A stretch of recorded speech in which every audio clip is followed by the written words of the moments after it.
Hello students. तो चलिए हम लोग बात कर रहे थे फोर्स की और कैसे हम फोर्स का यूज करके वर्क कर सकते हैं। लेकिन हाँ, साइंस में हमने क्या देखा था कि साइंस में वर्क करने का मतलब ये नहीं हुआ कि आप फोर्स लगा रहे हैं। अगर आपके फोर्स लगाने की वजह से ऑब्जेक्ट के पोजीशन में कोई बदलाव होता है तभी वर्क हुआ, अदरवाइज आपके वर्क की कोई गिनती नहीं होने वाली है। अब वर्क करने की जो हमारी कैपेसिटी है वो डिपेंड करती है एनर्जी पर। राइट। तो एनर्जी का अगर हमसे सिंपल कोई डेफिनेशन पूछे तो एनर्जी क्या है, तो हमारे काम करने की कैपेसिटी को एनर्जी कहते हैं। तो डिफरेंट एक्टिविटीज, वॉक करना हुआ, टॉक करना हुआ, जंपिंग हुआ, कुछ भी हुआ, इसके लिए आपको किस चीज की जरूरत होती है, एनर्जी की जरूरत होती है। हेवी सामान को उठाना है, क्या चाहिए आपको, एनर्जी चाहिए। किसी सामान को एक जगह से दूसरी जगह मूव करना है, क्या चाहिए आपको, एनर्जी चाहिए। तो ये एनर्जी मिलती कहाँ से है, तो हम लोग जो है सोर्स एनर्जी के कुछ मेजर सोर्सेज की बात करेंगे। हमारे केस में तो चलिए एनर्जी हमें अपने फूड से मिल जाती है, लेकिन इन जनरल एनर्जी के क्या क्या सोर्सेज हैं। तो सन सन जो है वो सबसे इंपॉर्टेंट सोर्स ऑफ एनर्जी है। सन से जो एनर्जी हम ऑब्टेन करते हैं, the energy obtain from the sun, इसे हम कहते हैं सोलर एनर्जी। अब प्लांट्स जो है वो इसी सोलर एनर्जी का यूज करके फूड प्रिपेयर करते हैं। उसी फूड से तो हमारा भी पेट भरता है। तब समझ गए कि नहीं, इनडायरेक्टली हम लोग किस पर डिपेंड करते हैं, सन की एनर्जी पर ही डिपेंड करते हैं। अब सोलर एनर्जी जो है इसे हीट एनर्जी में कन्वर्ट किया जा सकता है, इसे लाइट एनर्जी में कन्वर्ट किया जा सकता है, और इसे जो है इलेक्ट्रिकल एनर्जी में कन्वर्ट किया जा सकता है। क्योंकि देखो बच्चों, एनर्जी की एक खास बात यह है कि एनर्जी जो है वो ना तो बनती है ना खत्म होती है। एनर्जी का बस एक रूप से दूसरे रूप में कन्वर्ट किया जा सकता है एनर्जी को केवल। तो यहां पर देखिए, सोलर कुकर जो होता है इसमें क्या होता है, तो सन की एनर्जी को हीट एनर्जी में कन्वर्ट करते हैं और उस हीट की हेल्प से जो है फूड कुक किया जाता है। दूसरी तरफ जो है सोलर एनर्जी जो है उसी से जो है हम क्या कर सकते हैं, तो सोलर एनर्जी से जो है हम स्ट्रीट लैंप वगैरह को जलाते हैं। राइट। तो यहाँ पर सोलर एनर्जी को चेंज किया गया इलेक्ट्रिकल एनर्जी में, और फिर उस इलेक्ट्रिसिटी का यूज करके जो है स्ट्रीट लाइट को जलाया गया, तो लाइट एनर्जी में चेंज कर दिया गया सोलर एनर्जी को। तो इस तरह से सोलर एनर्जी के बहुत सारे यूजेज होते हैं। हम सोलर कुकर का यूज करके फूड बनाते हैं, सोलर वाटर हीटर से पानी को गर्म करते हैं, और सोलर एनर्जी का यूज करके हम स्ट्रीट लैंप्स को जलाते हैं। सोलर एनर्जी का यूज करके आप जो है घर में बैटरी चार्ज कर सकते हैं और फिर इन्वर्टर की हेल्प से जो है घर के इलेक्ट्रिक अप्लायंसेज को चला सकते हैं, है ना। तो सन जो है वो एनर्जी का एक बड़ा सोर्स हो गया। इसके अलावा रनिंग वाटर जो होता है उसमें भी एनर्जी मौजूद होती है। तो रनिंग वाटर के एनर्जी का यूज जो है किया जाता है इलेक्ट्रिसिटी प्रोड्यूस करने में।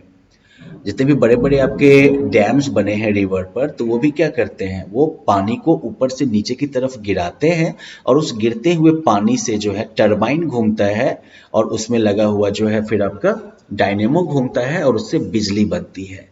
तो इस तरह से वाटर से भी हम लोग जो है इलेक्ट्रिसिटी प्रोड्यूस करते हैं।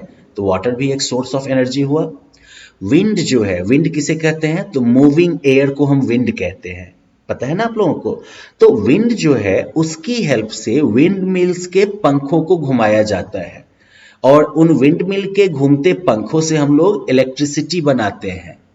तो इस तरह से विंड भी जो है वो एक एनर्जी का सोर्स है। और अब हम लोग एक बहुत ही जबरदस्त सोर्स ऑफ एनर्जी के बारे में बात करेंगे, वो है एटम्स।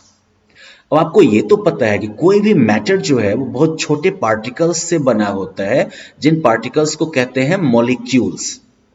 लेकिन ये मॉलिक्यूल्स जो होते हैं वो और छोटे पार्टिकल्स एटम्स से बने होते हैं। ओके। अब ये एटम्स जो हैं इनको तोड़ा भी जा सकता है, और इन दो एटम्स को आपस में जोड़ा भी जा सकता है। तो जब कभी भी एटम को तोड़ा जाएगा या फिर दो एटम्स को जोड़ा जाएगा, एक को कहते हैं न्यूक्लियर फिजन, दूसरे को कहते हैं फ्यूजन। तो चाहे फिजन हो या फिर फ्यूजन हो, दोनों प्रोसेस में एनर्जी रिलीज होती है, और इस एनर्जी को कहते हैं एटॉमिक एनर्जी। और इस एनर्जी का यूज भी जो है वो इलेक्ट्रिसिटी जनरेट करने में किया जाता है। तो आप लोग जो है न्यूक्लियर एनर्जी के बारे में जो है सर्च करके देख सकते हैं। न्यूक्लियर एनर्जी भी जो है वो एक एनर्जी का या कह सकते हैं कि ग्रीन एनर्जी का बड़ा सोर्स जो है मॉडर्न टाइम्स में माना गया है। अर्थ, तो भाई अर्थ की खासियत क्या है, तो अर्थ का जो इंटीरियर वाला हिस्सा है, आपने पढ़ा होगा ना कि अर्थ के ऊपर हिस्से को क्रस्ट कहते हैं, उसके नीचे मेंटल और उसके नीचे कोर है ना। तो अर्थ के सरफेस के आप जितना नीचे जाते जाते हैं उतनी जो है गर्मी बढ़ती जाती है, टेम्परेचर जो है वो बढ़ता चला जाता है। तो ये जो नीचे बढ़ता हुआ टेम्परेचर है वो भी एक एनर्जी है और इसे कहते हैं जियोथर्मल एनर्जी, जहां पर थर्मल हीट को रेफर करता है और जियो अर्थ को रेफर करता है। तो यानी कि अर्थ के सरफेस के नीचे या अर्थ के इंटीरियर में हीट के रूप में जो एनर्जी ट्रैप्ड है, this is called geothermal energy. और जियोथर्मल एनर्जी जो है ये भी एक एनर्जी का इंपॉर्टेंट सोर्स है। अब देखो बच्चों, एनर्जी जो है वो डिफरेंट फॉर्म्स में एग्जिस्ट करता है। Okay, heat energy, light energy, electrical energy, sound energy और केमिकल एनर्जी, ये सब जो है एनर्जी के कुछ फॉर्म्स हैं। एनर्जी के बारे में मैंने आपको पहले भी बताया था कि energy can neither be created nor destroyed, कि एनर्जी ना तो आप तैयार कर सकते हैं ना ही आप एनर्जी को डिस्ट्रॉय कर सकते हैं। It can only be changed from one form to another, इसे आप सिर्फ एक फॉर्म से दूसरे फॉर्म में बदल सकते हैं। फॉर एग्जाम्पल, जब आप बिजली के अब जब आप अपने आयरन को जो है आपकी मम्मी प्लग इन करती है या पापा प्लग इन करते हैं और स्विच ऑन करते हैं, तो इलेक्ट्रिकल एनर्जी जो है वो आपके आयरन में आता है और फिर आयरन क्या करता है, तो उस इलेक्ट्रिकल एनर्जी को जो है वो हीट एनर्जी में चेंज कर देता है, जिसकी हेल्प से हम जो है कपड़े को प्रेस करते हैं।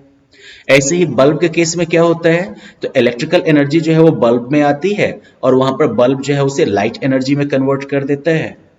म्यूजिक सिस्टम में आप जैसे ही बिजली का स्विच ऑन करते हैं तो इलेक्ट्रिकल एनर्जी जो है वो आपके म्यूजिक सिस्टम में आता है और ये क्या करता है, तो इलेक्ट्रिकल एनर्जी को जो है म्यूजिक सिस्टम साउंड एनर्जी में कन्वर्ट कर देता है। तो इस तरह से एनर्जी जो है वो ना तो क्रिएट होती है और ना ही ये डिस्ट्रॉय होती है, ये बस एक रूप से दूसरे रूप में बदलती रहती है। जैसे कि हम लोगों ने मूव करते हुए बॉल के बारे में पढ़ा था ना, तो जब आप बॉल को या किसी भी चीज को जब आप मूव करवाते हैं और जब फ्रिक्शन जो है फोर्स उसको रोकने का काम करता है, तो इस प्रोसेस में बेटा एक बहुत ही इंपॉर्टेंट चीज होता है, पता है क्या? बेसिकली जो है थर्मल एनर्जी पैदा होती है। ठीक है, तो चलिए हम लोगों ने इस चैप्टर में क्या पढ़ा कि फोर्स बेसिकली पुश या पुल को जो है हम फोर्स कहते हैं, या force is an action of push और पुल। टाइप्स ऑफ फोर्सेज में ग्रेविटेशनल फोर्सेज जो कि दो किसी भी मास वाले ऑब्जेक्ट के बीच में लगता है, मैग्नेटिक फोर्स जो कि मैग्नेट जो है वो आयरन के ऑब्जेक्ट्स पर लगाती है, मस्कुलर फोर्स जहां पर अपने मसल्स का यूज करते हैं फोर्स लगाने के लिए, फ्रिक्शनल फोर्स जहां पर कि मूविंग ऑब्जेक्ट जो होता है वो जिस किसी भी सरफेस के कांटेक्ट में आता है वो सरफेस जो है वो उसको रोकने के लिए जो है फोर्स लगाती है, तो वो फ्रिक्शनल फोर्स हुआ। और इलास्टिक फोर्स ये कुछ मटेरियल्स में होता है जिसको कि आप स्ट्रेच करिएगा या फिर उसको आप कंप्रेस करिएगा, दबाइएगा, दोनों कंडीशन में वो जो है फिर अपने पुराने कंडीशन में जाने की कोशिश करता है। अब फोर्स का यूज करके जब हम किसी भी प्लेस के किसी भी ऑब्जेक्ट के पोजीशन को चेंज करते हैं तब वहां पर वर्क डन माना जाता है। अब इस वर्क को इजी बनाने के लिए हम लोग मशीन्स का भी यूज करते हैं और सिंपल मशीन्स में lever, inclined plane, wedge, screw, wheel and axle और पुली, ये सब हो गए। अब किसी भी वर्क को करने के लिए और फोर्स लगाने के लिए हमें एनर्जी की जरूरत होती है। तो एनर्जी जो है उसके डिफरेंट सोर्सेज हैं हमारे पास, like solar energy, light energy, solar energy, wind energy, water energy, right, atomic energy, right, ये सब जो है डिफरेंट सोर्सेज हैं एनर्जी के। और जब हम फॉर्म्स ऑफ एनर्जी की बात करें तो यहाँ पर भी जो है लाइट एनर्जी, हीट, राइट, तो लाइट, हीट, ये तो कुछ कॉमन जो है फॉर्म्स ऑफ एनर्जी हो गए जो कि हमारे आसपास अवेलेबल होते हैं। ऑलराइट, तो चलिए हम यहीं पर इस चैप्टर को खत्म करते हैं। अब आप इन चैप्टर एंड एक्टिविटीज को पूरा करके अपनी अंडरस्टैंडिंग को फर्दर इनहांस करिएगा। Thank you.